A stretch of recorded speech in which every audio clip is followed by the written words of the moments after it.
নমস্কার বন্ধুরা, আজকে আমি কিন্তু নিয়ে এসেছি আলাদা এবং দারুণ একটা রেসিপি। সেটা হলো প্রোটিন ফাইবারে ভরা। তো কিভাবে বানাবো অবশ্যই তোমরা ভিডিওটা দেখতে থাকো, না স্কিপ করে।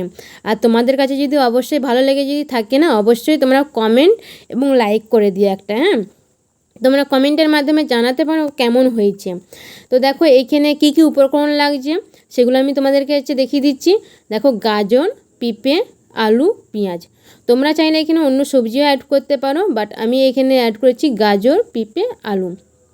আর এখানে যেহেতু ছোলা রাজমার পরোটা হবে, তো ছোলা আমি 1 বাটি নিয়েছি, রাজমা 1/2 বাটি নিয়েছি। আগের দিন আমি ভিজিয়ে রেখেছিলাম, আর যেই দিন করছি সেই দিন আমি কিন্তু বেটে নিয়েছিলাম। তোমরা চাইলে এখানে সিদ্ধও করে নিতে পারো। তো এখানে পেস্ট মানে বাটতে হবে যে লিকুইড একটা পেস্ট করতে হবে বা দারদারা রাখতে হবে, সেরকম কোনো ব্যাপার নেই। তোমরা তোমাদের মতন বেটে নেবে। আমি দারদারা রেখেছিলাম, দারদারা রাখলে খেতে ভালো লাগে, তার জন্যই রেখেছিলাম। এইখানে হাফটা পেস্ট আমি দিয়ে দিয়েছিলাম, তার সঙ্গে গাজর, পেঁপে, আলু এগুলো দিয়ে ভালোটি করে মিক্স করে নিচ্ছি। তারপর যে বাকি পেস্টটা রয়েছে সেটা দিয়েও আমি মেখে নিচ্ছি। ঠিক আছে, মেখে নেওয়ার পর এইখানে বাইন্ডিংয়ের লেগে তোমরা ইউজ করতে পারো চালের আটা বা গমের আটা ইউজ করতে পারো, বাট আমি কিন্তু ইউজ করেছি ওটস এবং সুজি।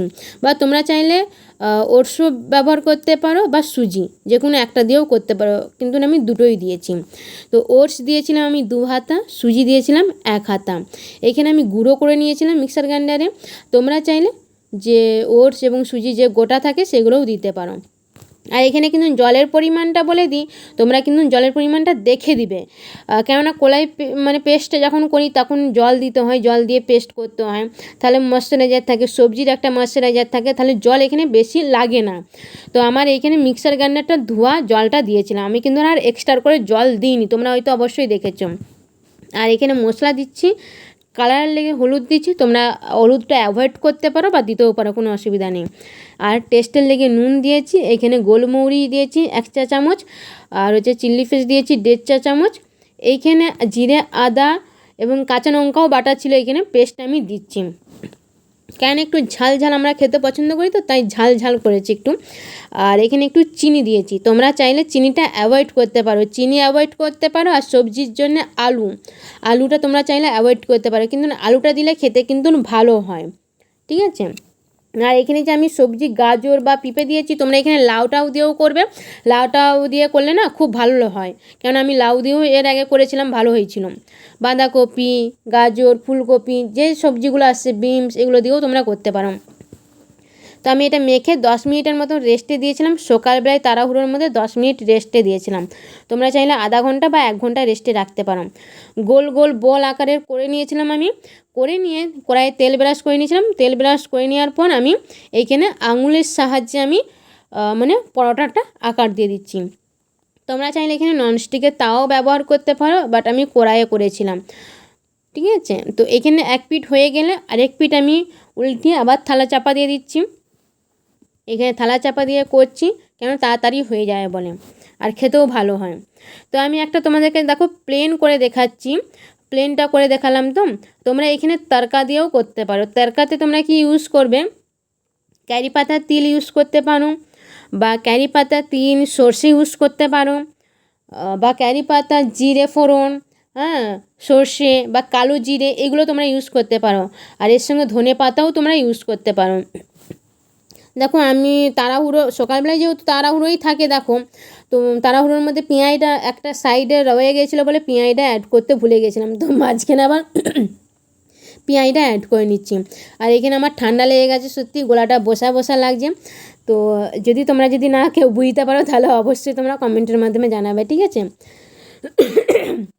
তরকাটা দিয়ে দিচ্ছি। দেখো ক্যারি পাতা দিয়েছিলাম, ক্যারি পাতা যেহেতু ফ্রেশ ক্যারি পাতা, যেহেতু আমার গাছের ক্যারি পাতা বলে, আমাদের এখানে গাছ আছে একটা, তো ক্যারি পাতা আমি সবেতেই ফোড়ন দিয়ে দেখবে আমার বেশিরভাগ রান্নাতেই ক্যারি পাতা, সাদা তিলটাও ঘরের চাষের তৈরি, তো মা দিয়েছিল, তিলটাও আমি এনেছি।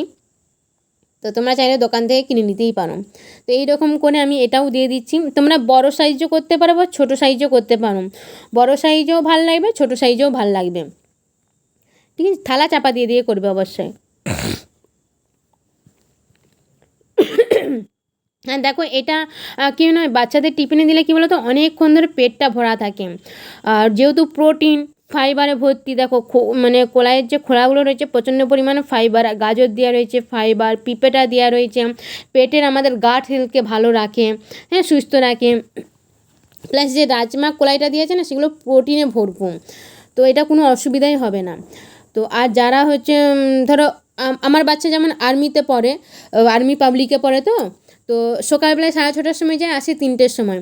তো আমাকে 3টে টিফিন দিতে, একটা ফুডস টিফিন, একটা এই টিফিনটা দিয়ে মানে ব্রেকফাস্ট লাঞ্চের মতন, আর একটা স্ন্যাক টাইপের দিই হালকা, মানে মাখানা পপকর্ন এইসবগুলো ভেজে দিই আমি। তো বাইরের যে মানে কেক বা এইসবগুলো কিন্তু আমি যতটা পারা যায় অ্যাভয়েড করি, কেন ওইগুলোর মধ্যে দেখো হেলদি কিছু নেই, কিন্তু শরীরকে মানে ক্ষতি করে, কিন্তু ভালোর দিকে রাখে না। হয়তো টেস্টি লাগে ঠিকই, কিন্তু এইভাবে যদি আমরা পরোটা করে দিই বা হচ্ছে মাখানা দিয়ে দিই একটু রোস্ট করে, তাহলে কিন্তু ওদের কাছেও কিন্তু সেটাই মানে শিখে ওরা প্রথম থেকে যেটা দিবে না সেটাই ওরা কিন্তু মানে নিতে পারে। প্রথম থেকে যদি আমরা চাউমিন পাস্তা এগুলো ধরে দিই না, তাহলে ওরা ওইটাই খুঁজবে। তো এটা ডায়েট যারা করছে তারাও খেতে পারে, এবং যারা ডায়েট করছে না তারাও খেতে পারে। তো কেমন লেগেছে অবশ্যই তোমরা জানাবে। এইখানেই শেষ করছি ভিডিওটা, ওকে।